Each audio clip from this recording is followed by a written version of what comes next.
Le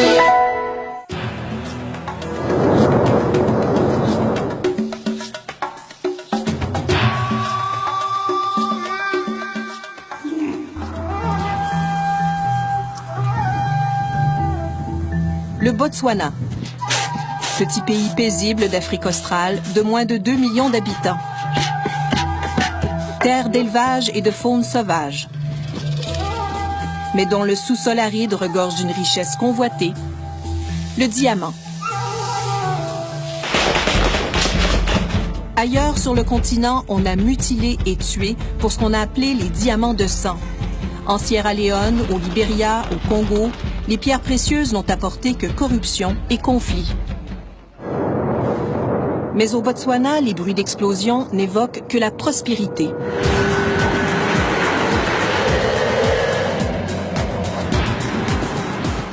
La mine de Jwaneng est la plus riche du monde. Le pays est le plus gros producteur mondial de diamants. Ceci est une kimberlite qui contient du diamant. Comme toutes les mines de diamants au pays, Jwaneng est la propriété de Debswana, une coentreprise à part égale entre le géant diamantaire De Beers et l'État botswanais. Les diamants contribuent au tiers du produit intérieur brut. Tout ce que je fais ici peut ébranler l'économie du pays. Ça me fait me sentir important et en même temps, c'est une énorme responsabilité.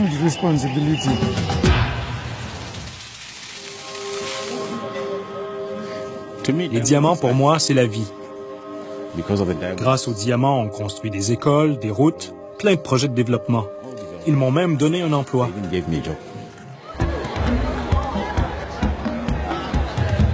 L'exemple du Botswana montre ce qui arrive lorsque des richesses naturelles ne vont pas gonfler les poches de quelques privilégiés et que le reste de la société en profite. Il y a de belles histoires en Afrique dont on ne parle jamais. Des réussites, des beaux endroits à voir, pas juste des crimes, de la famine et de la guerre.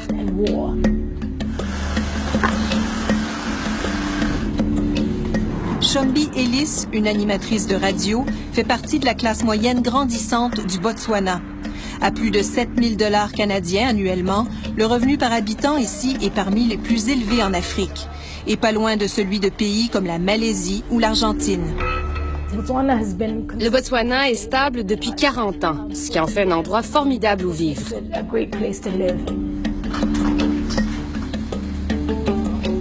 Les gouvernements qui se sont succédés ont tout fait pour tirer le maximum de leurs principales ressources.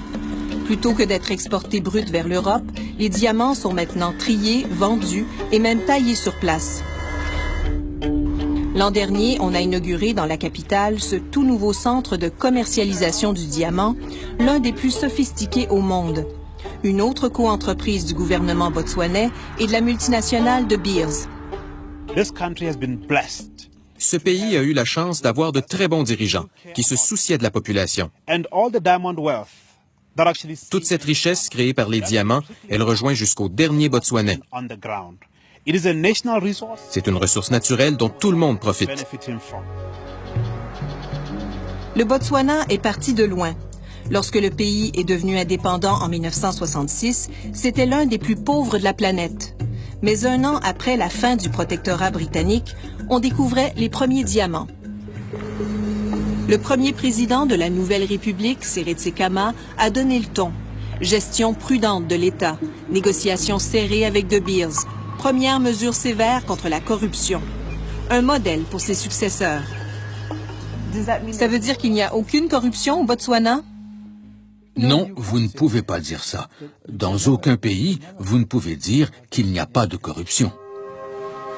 Festus Mogae a été président du pays de 1998 à 2008. Lorsqu'il a reçu le prix Mo Ibrahim, on a notamment souligné ses efforts dans la lutte contre la corruption. La corruption, ce n'est pas comme chasser le lion. Vous le tuez et vous dites « ça y est, il est mort ». Non, c'est toujours là, à rôder autour.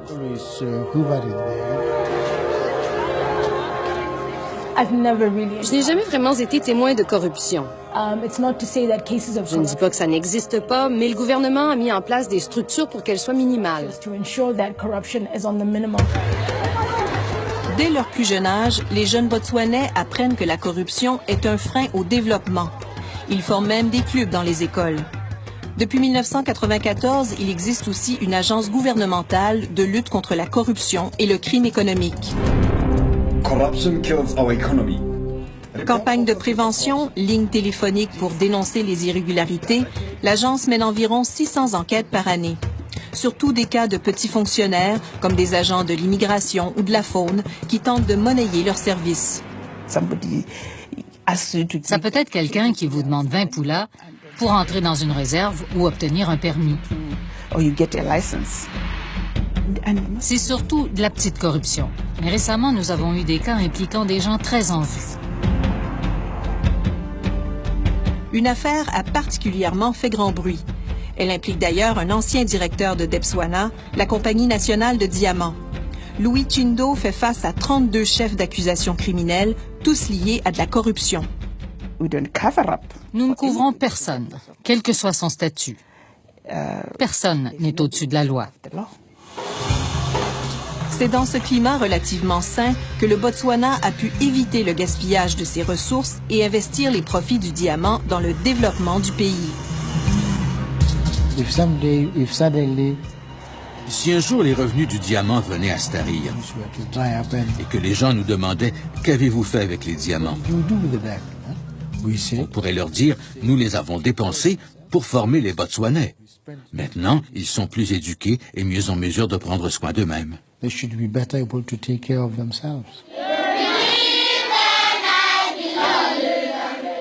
Le gouvernement botswanais est l'un de ceux qui dépensent le plus par habitant en éducation au monde. Il a construit des écoles dans les coins les plus reculés.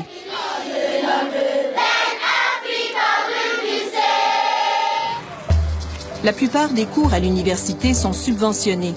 Les étudiants reçoivent même une allocation de 150 à 250 $ canadiens par mois. Everything. Tout est bon marché. Le gouvernement paye pour presque tout. Everything. Êtes-vous un peu trop gâté?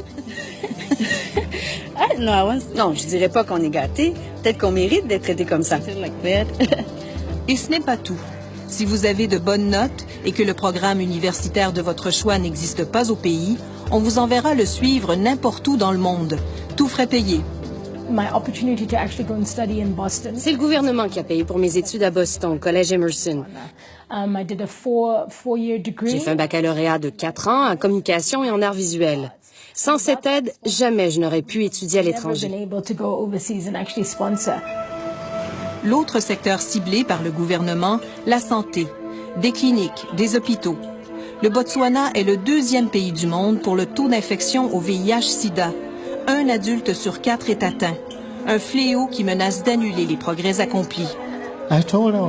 J'ai dit aux gens, si on ne s'attaque pas à cette chose, notre nation est menacée d'extinction. Avec ce taux de mortalité qu'on avait. Le gouvernement botswanais a d'ailleurs été l'un des premiers en Afrique à s'engager dans un programme national de distribution gratuite de médicaments antirétroviraux.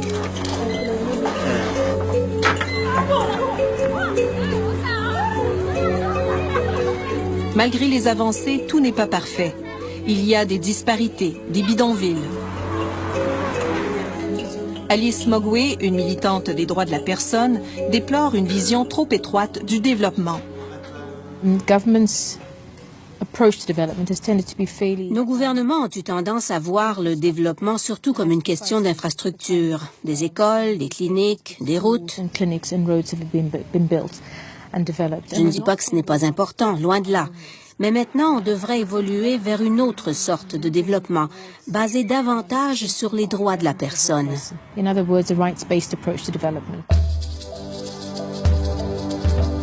Le Botswana applique la peine de mort et il est critiqué pour le traitement qu'il réserve à sa minorité San, ceux qu'on appelle les Bushmen.